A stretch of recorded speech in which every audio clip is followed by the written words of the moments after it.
Yaşap yörsün dünyanın lezzetim kimde? Karını gülü hiç tadı imde. Kempir gönlün tapmaz küykörün dinle. Oğlum 40 yılın aşıkça olmaz.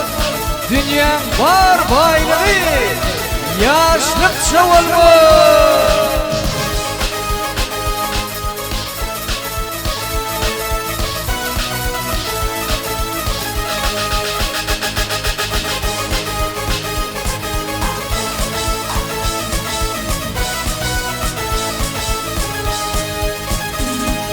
Doktor min koçollum doğruyum diye. Doktor min koçollum doğruyum diye. Ona gelmemi kay gitmek sağlayayım. Oğlanıptın gelinliydim yılafam. Ona gelmemi kay gitmek sağlayayım.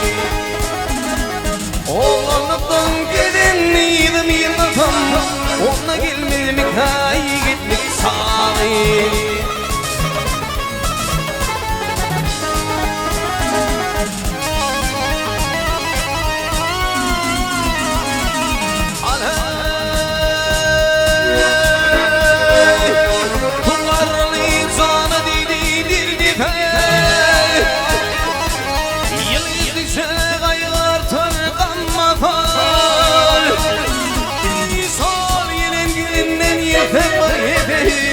Ona gelmemi kay gitlik sağlayayım.